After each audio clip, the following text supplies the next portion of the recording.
Hello everyone, and welcome to this video where I'll be reading through the OpenStax.org textbook called Prealgebra, and it's the second edition. And I'll be reading through specifically section 1.1 called Introduction to Whole Numbers, and the part of the section with the heading called Model Whole Numbers.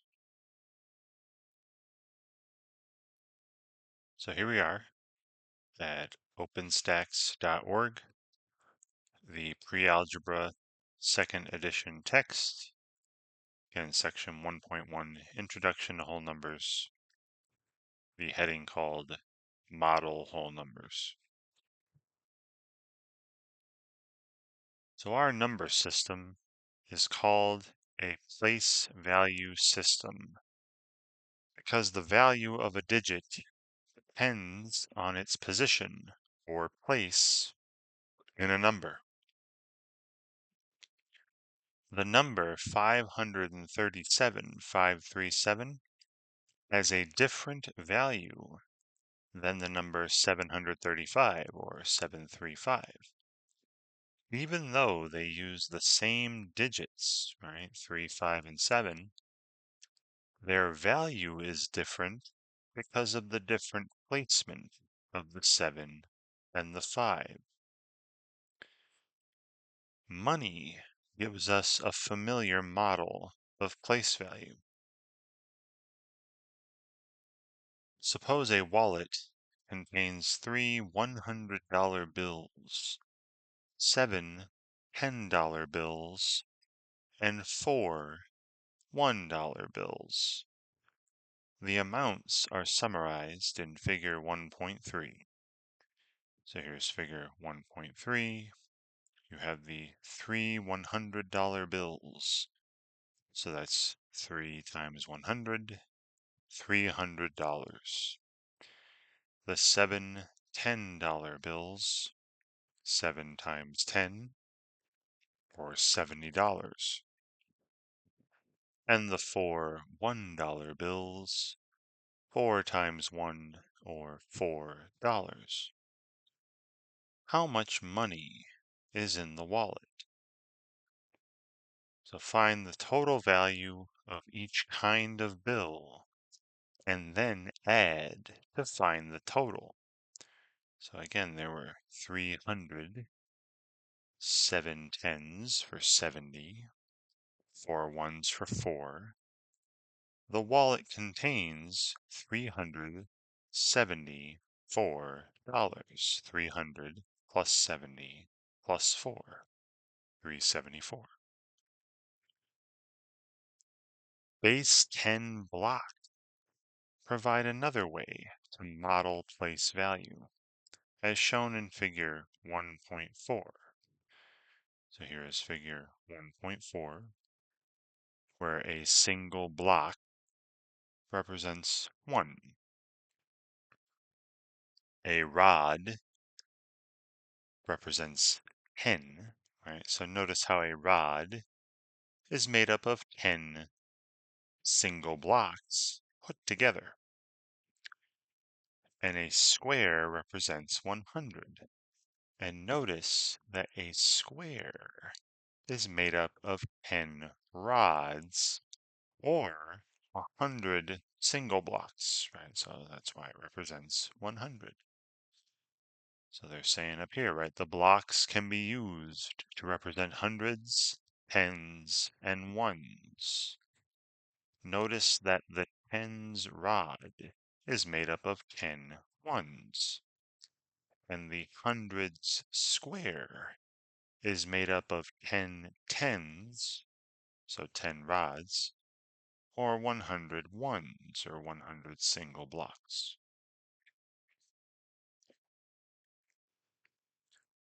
Figure 1.5 shows the number 138 modeled with base 10 blocks. So you see how there's 100, so 1 square of 100. 3 30, 3 tens, so 3 rods for 3 tens, or the 30 place.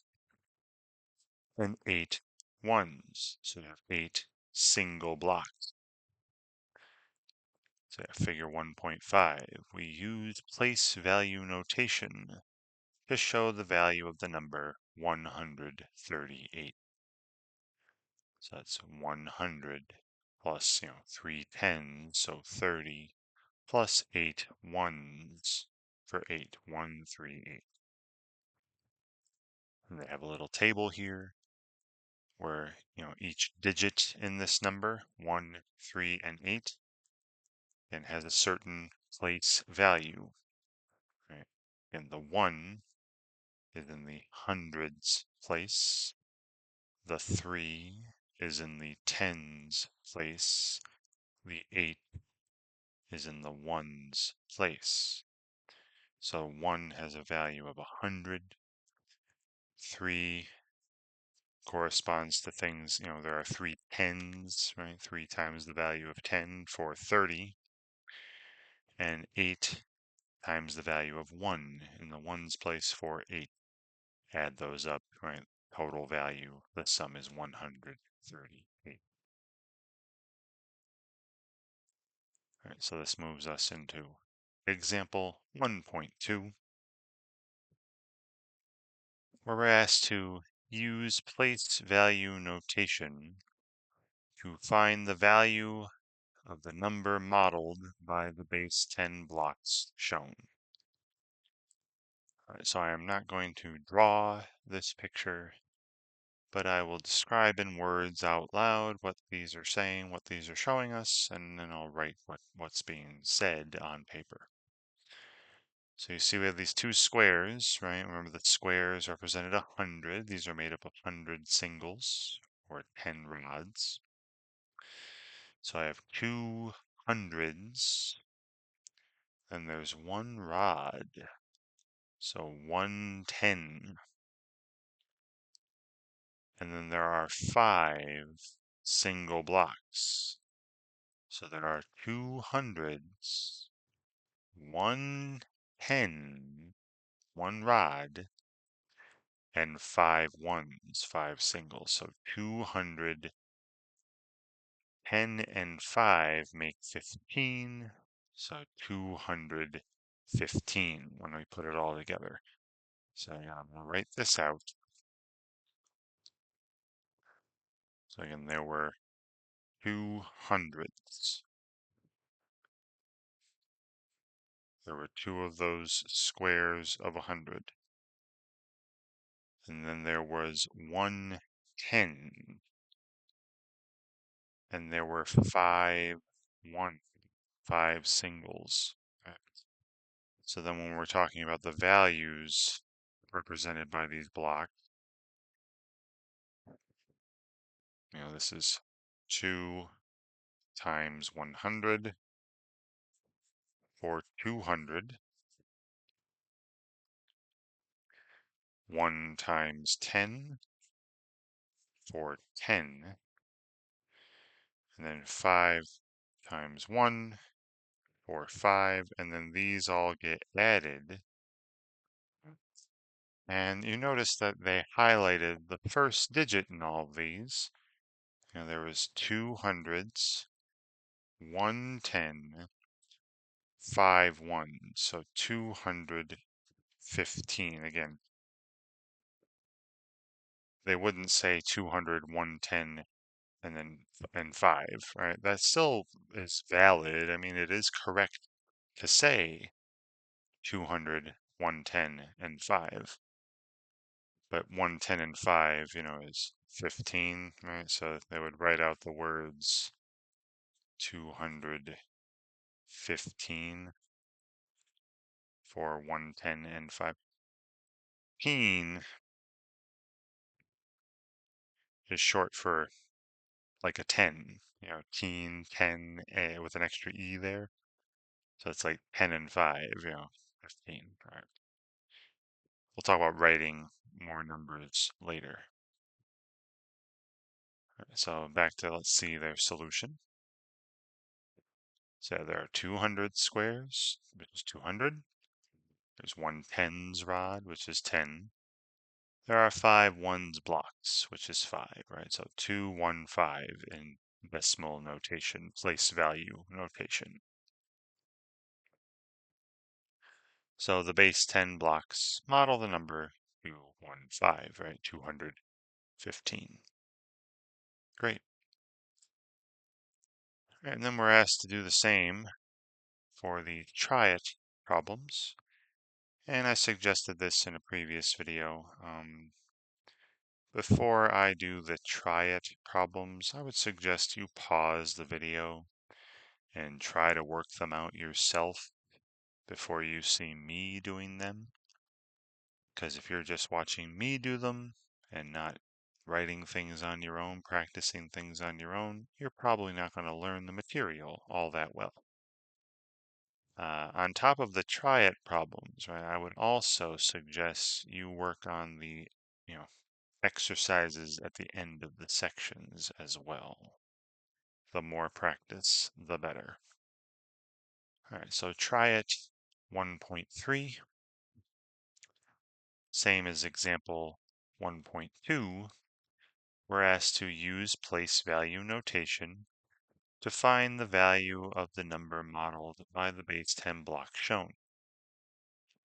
So there is one of these 100 squares, so 100.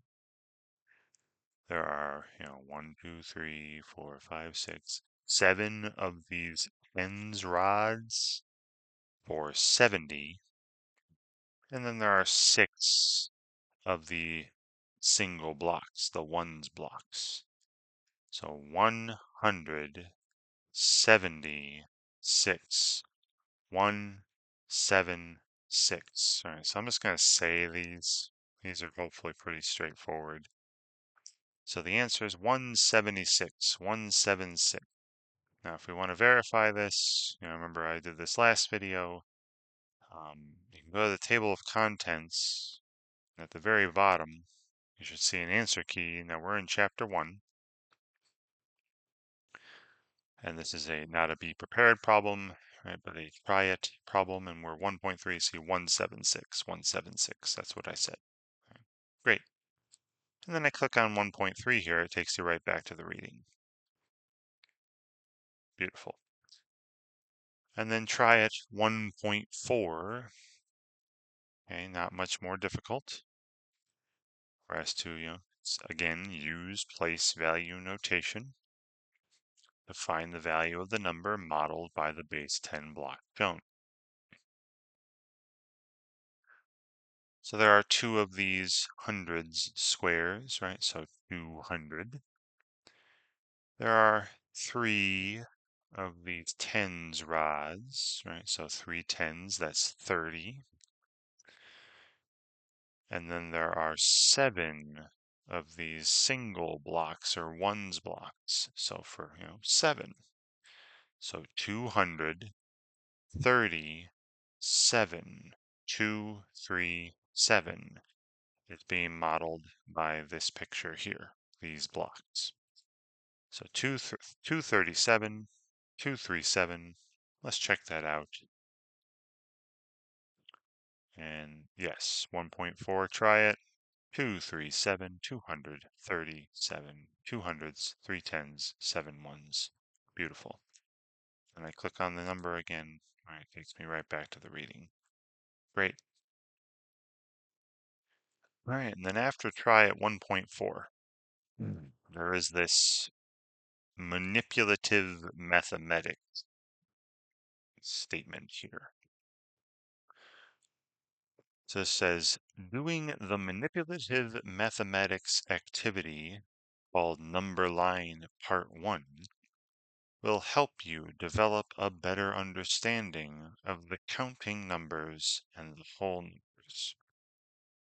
Now, this manipulative mathematics, activity number line part 1 they're mentioning is not in this textbook. I did a quick search online for OpenStax, OPENSTAX, manipulative mathematics, and found the PDF with this activity. So here it is. It's at assets.openstacks.org. And it's the manipulative mathematics. Here's the number line activity, number line part 1, counting numbers and whole numbers. So this says counting numbers and whole numbers can be visualized by creating a number line. And then they take you through steps on creating your own number line, locating coordinates, marking off numbers 0, 1, 2, 3, 4, 5, 6, etc. The whole numbers and the counting numbers, marking off which are whole numbers, which are counting numbers. Remember, the only whole number that's not a counting number is 0. And yeah, so I mean, and then some extra practice. So I'm not going through all these. I'll leave these to you if you can find this document. It was a pretty quick search. I just looked for OpenStax manipulative mathematics and I found this PDF pretty quickly. All right. So that's it for that heading. The next video with the next heading will be identify the place value of a digit. And thank you very much for watching.